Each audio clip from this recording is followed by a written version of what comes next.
gudoomiyaha guddiga madaxa banaan ee xuduudaha iyo federaalka Soomaaliya Khaliif Cabdikariin oo u waramay TV-ga Ariel xafiiskiisa magaalada Muqdisho ayaa uga waramay xaaladihii ugu dambeeyay arrimaha xuduudaha iyo sidoo kale sohdimaha dalka wuxuuna xusay sida ay ugu habboon tahay in shacabka lagu baraarujiyo loona sheego dhibaatooyinka jira xuduudaha badaha iyo bariga si dawladdu wax uga qabato si badda Soomaaliya loo ilaaliyo qaab kasta macnaha oo baaristaas awal iswadaarta laga qabta badda dibka ka jira oo sida kalluumaysiga ama hadii kale oo sunta lagu daadinayo dibka lagu hayo in ummadda Soomaaliya lagu baraarujiyo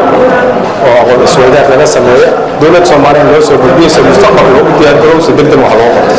qabto taas mid kale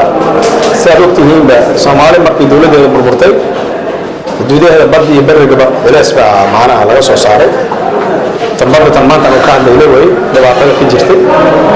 tambarigana waa weyta 2015 buuq badan oo ka dhacay oo meesha oo dowladda beled xawo kala dalka Kenya marka meeshaas oo dowladda Kenya iyo dowladda Soomaaliya la tashanay barnaamij ay ka sameysay dowladda Soomaaliya narantaas iyada kulli waqti badan u dirtay dowladda dhexe iyo dowladda goboleedka waqti balaaran oo dowladda dhexe ka socday waqti kala balaaran oo sare ka socday oo meesha dowladda joogay oo dowladda goboleedka Jubbaland meesha la isku yimid arintii daraasad badan laga sameeyay aragtida markaas loo soo baxday waxaan u gudbinay inaga dhammaan baarlamaanka gudoomiyaha ayaa sidoo kale soo hadal qaaday xuduudaha u dhaxeeya dalalka Kenya, Soomaaliya, Itoobiya iyo Djibouti wuxuuna walaah xoogan ka muujiyay in dawladihii uu la xisaabtami lahaa guddigaani ay ciidamadooda dalka u joogaan si nabad ilaalin ah dalkuna uu yahay mid xuduudihiisa ay cid kasta u furan yihiin nabad ilaalin ay joogaan waddanka Soomaaliya oo meel kasta ka soo galayaan marka taas awgeed waxa loo baahan yahay markii amnigii la wada sugo oo meel kasta la tagi kara dawladahaas dariska aan nahay iyagana amniga waddanka wax ka ilaaliyo iyo markaas meesha laysa taga xaggii marka amnigiina meel ugu kala ekaada arrintii hore isku ogaana meel laba dawlad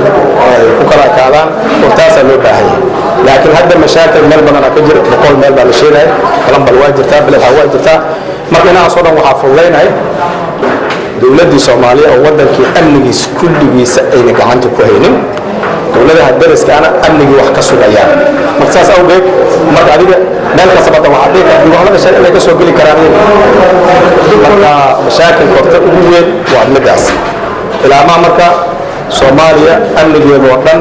heer gobol heer degmo heer tuulo ay gacanteedu soo galin mashaakilkaas lama soo afjari kara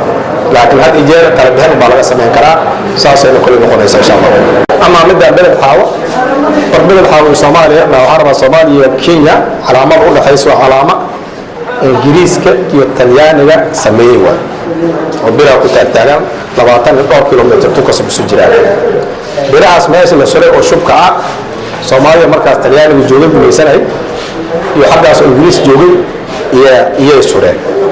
markaas Kenya iyo Soomaaliya labadaba gacanta wax ugu jirin fuusideed boqol 27 ilaa 30 daraasad marka calaamadii iyada ahayd barigaas lagu waan tagnay calaamadii iyada ahayd sideeday u suran tahay lama siibin